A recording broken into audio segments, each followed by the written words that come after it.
이팔성 전 회장에게 인사청탁 대가로 돈 받은 거 인정하십니까?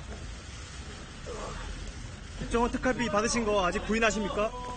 이명박 전 대통령 다음 주면 소환인데 심경이 어떠십니까? 오늘 건강 상태는 좀 어떠신가요? 도장까지 받으실 수 있나요? 한 말씀 하시죠. 뇌물 받은 거 안 드러날 줄 아셨어요? 이상득 전 의원, 이명박 전 대통령의 둘째 형이죠. 오늘도 피의자 신분으로 검찰에 소환됐습니다. 지난 1월 26일 이후 두 번째 소환인데 오늘도 휠체어를 타고 왔습니다. 기자들의 질문에 아무런 답변하지 않았습니다. SBS 윤춘호 논설실장 김태현 변호사 이 자리에 나와 있습니다. 어서 오십시오. 윤춘호 실장 보시기에도 이상득 전 의원 건강이 썩 좋아 보이지는 않네요. 좋지 않아요. 그때 1월 달에 출석하기도 전에도 이제 쓰러져가지고 병원에 긴급 실려가기로 했었고요. 그다음에 조사를 받기가 어려운 사정이라서 그때 4시간 만에 이제 귀가 조치됐었어요. 그렇기 때문에 오늘 또 조사가 심야까지 계속되기는 좀 어렵지 않을까 싶은데 어쨌든 이명박 전 대통령의 소환을 앞두고 반드시 물어볼 게 있기 때문에 불렀다 이렇게 봐야겠죠. 이상득 전 의원이 이명박 전 대통령이 받고 있는 혐의와 관련해서 어떤 상당히 중요한 그 지점에 있다고 검찰이 판단한 거 아닙니까? 일종의 창구 역할을 했다 뭐. 그렇죠. 예. 이명박 대통령의 집권을 전후한 시점에 MB 관련한 정치자금의 창구가 이상득, 당시 SD라고 보통 불리지 않았습니까? SD가 이명박 전 대통령의 정치자금 창구 역할을 했다고 하는 것이 공개 사실이었기 때문에 그 부분과 관련해서 이제 검찰이 확인할 부분이 있을 테고요. 구체적으로 보면 뭐 김소남 의원의 지금 정치자금 내지는 공천 관련한 돈 관련 문제랄지 뭐 이팔성 전 우리금융 회장의 그 돈 문제랄지 뭐 이런 것들은 전부 이상득 의원이 입을 열지 않으면 이상득 의원이 뭔가를 말하지 않으면 14일로 지금 소환 예정인 이명박 전 대통령을 추궁할 근거가 좀 더 마땅하지 않을 수 있기 때문에 오늘 다시 불렀다고 봐야겠죠. 이명박 전 대통령의 큰형 이상은 다스 회장이 검찰에 소환됐을 때 2007년인가요? 8년인가요? 그때 특검이나 검찰 수사받으면서 했던 얘기와 진술을 바꿨다 뭐 이런 얘기가 나왔는데 말이죠. 예. 어떻습니까? 이상은 회장은 그랬는데 이상득 전 의원도 그럴까? 뭐 이런 얘기들이 지금 나오고 있어요. 이게 사실 조금 상황이 다른 거예요. 그러니까 이상은 회장 같은 경우에는 설사 이제 진술을 어떻게 한다고 해서 본인이 사실은 뭐 이렇게 피의자로 죄가 되는 그런 경우는 아니거든요. 그러니까 이상은 회장 입장에서 내가 죄를 받아야 되나? 내 동생인 이명박 전 대통령의 죄를 받아야 되나? 이런 문제의 딜레마에 빠질 걱정은 없는데 이상득 전 국회부의장 그게 아니라는 거죠. 그러니까 아마 검찰이 오늘 이상득 부의장한테 묻는 질문의 핵심은 바로 이걸 겁니다. 당신입니까? 당신 동생입니까? 아마 이게 핵심 질문일 거거든요. 왜 그러냐면 앞서 이제 그 윤춘호 실장께서도 설명해 주셨지만 김선환 의원의 어떤 사업, 그다음에 이팔성 전 회장이 22억 5천, 이 합의 26억 5천. 어떻게 보면 실제로 현금이 움직인 것이거든요. 이것을 일단 받은 사람은 지금 이상득 전 국회 부의장이라는 겁니다. 예. 중간에 전달했던 사람들이 전부 다 이상득 국회 부의장한테 줬다라는 건데 그걸 이상득 전 국회 부의장의 최종 목적지라고 하면 이명박 대통령 상관이 없고 이상득 전 국회 부의장의 그 뇌물 혐의를 전부 다 쓰게 되는 거죠. 그런데 그게 아니라 만약에 이상득 전 국회 부의장을 받아서 이명박 전 대통령을 전달을 해줬든지 아니면 이명박 전 대통령의 묵인할에 이명박 전 대통령을 위한 어떤 자금으로 쓰였던지라고 하게 되면 이상득 전 부의장은 어떻게 보면 좀 옆으로 비껴나가는 거고 최종 어떤 뇌물의 동작지 이명박 전 대통령이기 때문에 피의자가 바뀔 수도 있는 것이거든요. 최소 공범이 되는 거죠. 그렇기 때문에 이상득 국회 부의장 입장에서 보면 내가 뇌물의 피해자가 되는지 아니면 내 동생이 정직 대통령이 되는 둘 중에 한 사람이 되는 것이기 때문에 굉장한 딜레마에 빠질 가능성은 높고 그래서 아마 검찰은 이명박 전 대통령 수사 전에 일단 돈을 받은 것으로 보이는 이상득 전 국회의장부터 조사를 하는 걸 겁니다. 오늘 그 진술이 어떻게 나오냐에 따라서 이명박 전 대통령을 다음 주에 소환해서 물을 질문의 방향이 조금 바뀔 수도 있는 거죠. 이상득 전 의원과 이명박 전 대통령 제가 지금 얼핏 찾아봤더니 이상득 전 의원이 35년생이고 이명박 전 대통령이 41년생. 그렇습니다. 6살 위 형이에요. 6살 위인데 거의 아버지처럼 그렇죠. 작은 형을 따랐다 이런 얘기가 있지 않았습니까? 그게 지금 3남 2녀거든요. 예. 맨 위에 누나가 있고 그다음에 이제 상은 씨, 상득, 그다음에 명각 이래요. 근데 형제 삼형제 나란히 있는 건데 좀 터울이 그래 칩니다. 6살 터울이 치고 그다음에 이상득 전 국회 부의장 같은 경우에는 학교 다닐 때부터 굉장히 천재라고 소문이 났다고 예. 그래요. 그다음에 서울대 상대 출신이기도 하죠.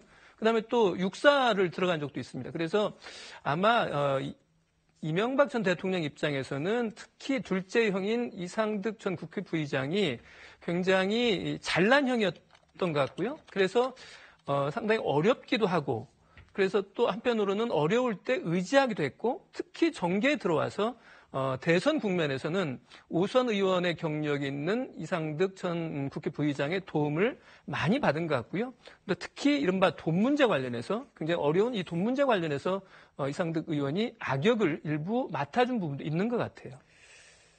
베란다 6억, 뭐 장롱 7억 이런 이야기들이 과거에 나왔던 기억이 나는데 조금 전 화면을 보면은 우리나라 대한민국 전직 대통령의 사명제를 둘러싸고 사실 이런 금전과 관련해서 불법적인 혐의들이 적용되고 있다.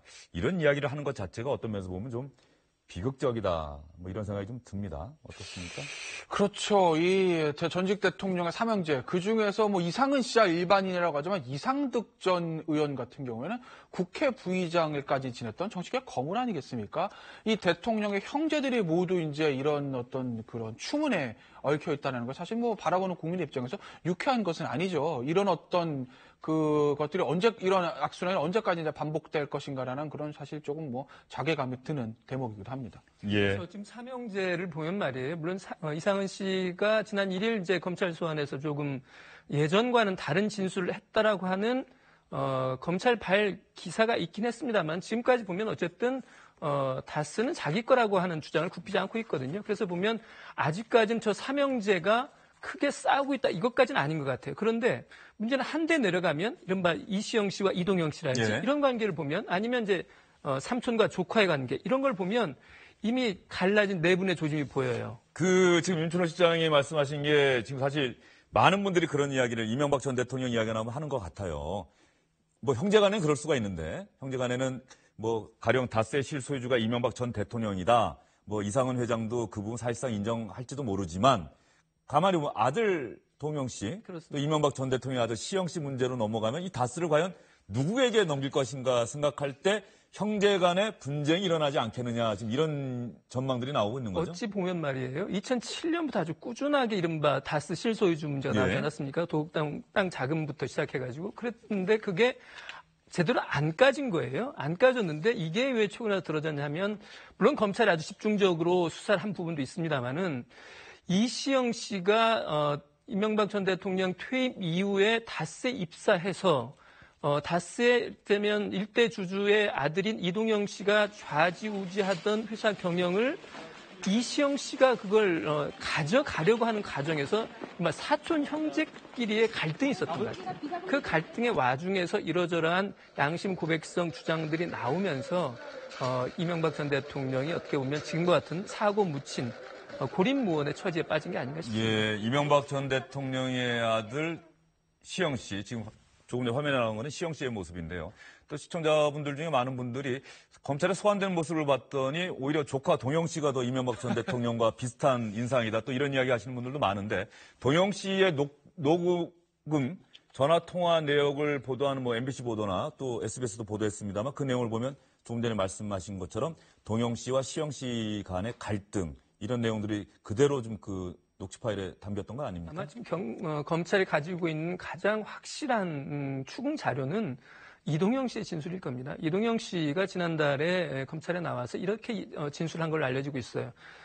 사실은 다스 지분을 차명으로 MB가 가지고 있다라는 취지로 지금 진술을 했다는 거거든요. 그리고 그 부분과 관련해서는 이동영 씨의 진술은 상당히 근거가 있는 것으로 이렇게 검찰은 지금 보고 있어서 아마 이명박 전 대통령을 압박하는 최고의 카드는 조카인 이동영 전 부사장, 지금 현 부사장이죠. 현 부사장으로부터 나왔다고 봐야 됩니다. 이명박 전 대통령이 14일에 검찰에 나오라고 검찰은 통보를 했는데 이명박 전 대통령 측에서는 일자는 나가긴 나갈 거다. 그런데 좀 조정해야 되는 건 아니냐 이 얘기가 나오는데. 아직까지는 언제 나가겠다고 하는 말을 이렇게 조정하겠다는 뜻은 밝혔고요. 그런데 그걸 언제 했으면 좋겠다, 좀 앞으로 당겼으면 좋겠다 할지, 늦췄으면 좋겠다 할지 이 부분과 관련해서는 아직 검찰 쪽에 의사를 전하지 않은 것으로 이렇게 확인이 됐습니다. 예, 그러면 이명박 전 대통령이 받고 있는 혐의가 과연 몇 개나 되고 주요 혐의가 몇 개인지 제가 간단히 시청자 여러분께 좀 정리를 해서 알려드리겠습니다.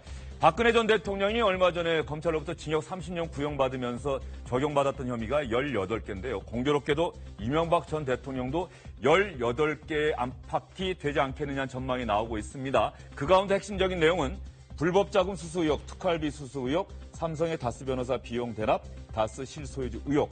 그러면 하나하나의 혐의마다 어떤 사람들이 검찰에 소환돼서 조사를 받았는지 여러분 한번 보시죠. 다음 화면입니다. 이상주 사위죠. 최시중 전 방통위원장, 박영준 전 차관. 불법 자금 수수 의혹과 관련해서 검찰에 소환돼서 조사를 받았습니다. 그 다음요. 이상득 전 의원, 오늘 또 소환됐죠. 원세훈 국정원장, 김희중 전 청와대 제1부속실장, 특활비 수수 의혹입니다. 김희중 전 부속실장이 이와 관련해서 진술을 바꿨다는 보도가 나왔었죠. 저희도 전해드렸었고. 김백준 전 총무기획관, 이번에 검찰이 수사할 때 핵심 인물이 아니었을까 싶습니다.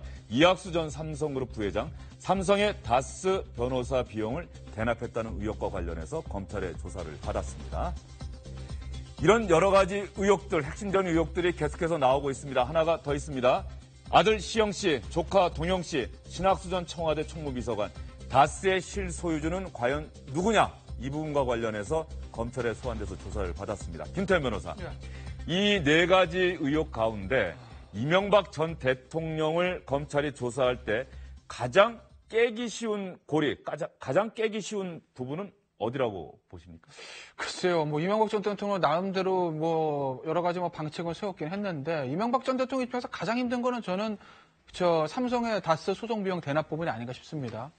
그러니까 그런 부분들, 그러니까 이명박 전 대통령 측은 현재까지 알려진 건 좀 부인하는 것 같은데, 일단 언론 보도들 종합을 해보면 김백준 지원기획관한테 그렇게 시켰다는 거 아니겠어요? 소송비를 삼성에서 대납을 해주는데 그 남은 돈 있으니까 미국 가서 이제 받아오라 그랬다는 거 아니겠습니까? 그러니까 삼성에서 에이킹건프 측에 준 이제 소송 비용들 중에서 돈이 좀 남았다는 거죠. 그거를 가서 이제 김백준 기획관을 시켜서 미국에서 받아오라고 이제 이명박 전 대통령이 그랬다는 건데, 그 사실은 그 도덕적인 것도 도덕적인 측면이지만 정말 본인이 다스의 실소유주가 아니었다라고 하게 되면 그걸 그렇게 가서 받아오라고 했을까라는 이런 의구심을 들 수 있는 거죠. 지금 언론 보도 보면 이명박 전 대통령 측은 내 건 아니지만 그냥 다스 경영 도와주려고 그랬다는 취지인 것 같은데, 정말 도와주려고 그랬다면 그걸 가서 받아오라고 얘기를 했겠습니까? 그렇기 때문에 이것은 아마 다스의 실소유자가 이명박 전 대통령이 아니겠느냐 하는 강력한 추정 플러스, 그렇다고 보면 그 소송비를 대납했다는 60억 정도 이익을 이명박 전 대통령이 직접 그 이익을 받았다고 볼 수 있는 것이기 때문에 단순 뇌물수수에서 가액도 60억 정도 되는 거 아니겠습니까? 그러니까 아마 실제 검찰에서 가장 큰 칼을 들이는 것도 이 부분일 거고, 이명박 전 어느 부분이요? 그 부분. 그렇죠. 삼성의 소송비 대납 부분이 아마 검찰의 가장 큰 칼인 것으로 저는 보이고, 이명박 전 대통령도 방어하기가 가장 까다로운 것 중에 하나가 아마 그 부분일 겁니다. 네, 바로 김태현 변호사 이야기한 것처럼 그래서 최근에 언론에 보도되기 시작한 혐의 아닙니까? 따지고 보면 다른 혐의들은 이미 오래전부터 나왔던 내용이고. 그런데 시청자 여러분, 이명박 전 대통령 어쨌든 날짜는 아직은 유동적이라고 볼 수 있습니다만 검찰에 나가겠다는 의사를 밝혔기 때문에 검찰에 나가긴 나갈 것 같습니다. 살아있는 대한민국의 전직 대통령이 모두 검찰에 소환되는, 범죄 혐의로 검찰에 소환되는 불행한 일이 다시 한번 반복되는 건데요. 물론 돌아가신 전직 대통령도 검찰에 소환돼서 조사를 받기도 했는데, 검찰청에 소환된 전직 대통령들의 모습 여러분께 영상으로 보여드리겠습니다. 지금 화면에는 노태우 씨가 검찰에 도착하는 모습이 보이고 있습니다. 네.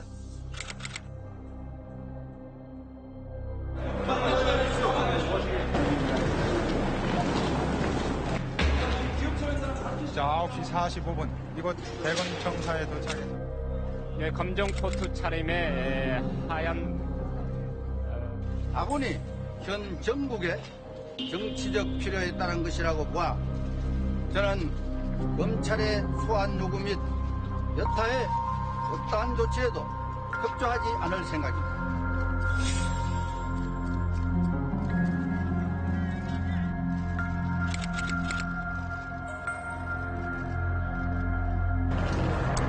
뭐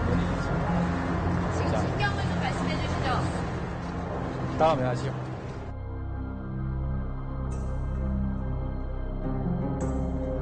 국민 여러분께 송구스럽게 생각합니다. 성실하게 조사에 임하겠습니다.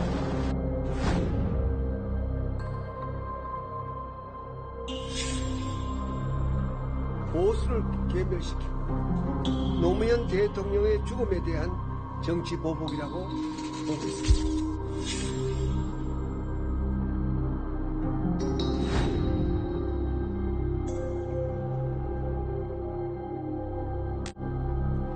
저 영상 보니까 윤춘호 실장과 함께 제가 전두환 노태우 비자금 사건 때 취재를 했던 기억도 나는데 전두환 전 대통령은 사실 자진 출석이 아니고 긴급 체포가 돼서 압송이 된 거죠. 체포됐습니다. 체포된 유일한 대통령이에요. 예. 이명박 전 대통령은 검찰에 출석하겠다는 입장을 밝혔는데 한 번 더 기자회견하거나 이런 반발할 가능성 어떻게 보십니까? 저도 그 부분을 제일 고민하고 있을 것 같아요. 법률적인 대응은 충분히 아마 법률단에게 맡겨서 지금 하고 있을 거예요. 그 부분은 충분히 예상 가능한 부분인데 문제는 출석하기 전에 1월 달에 지금 그걸 정치보복이라고 특히 노무현 전 대통령의 죽음과 관련된 정치보복이라고 규정을 했었거든요. 그렇게 보면 순순히 그냥 포토라인에서 뭐 조사 성실히 받겠습니다 수준이 아니고 출석하기 전에 정치적인 어떤 반박을 하는 것을 검토를 할 텐데 문제는 그게 쉽지 않을 것 같아요. 왜냐하면 한 가지만 들면 자유한국당이 도와주지 않습니다. 지금까지 자유한국당을 보면 이명박 대통령은 나하고 잘 모르는 사람이라는 입장이거든요. 그렇게 보면 정치적 반격은 쉽지 않을 거라고 저는 봅니다. 예, 알겠습니다. 이명박 전 대통령과 관련한 소식 윤춘호 SBS 논설실장 김태현 변호사와 함께 여러분께 전해드렸습니다. 두 분 수고 많으셨습니다.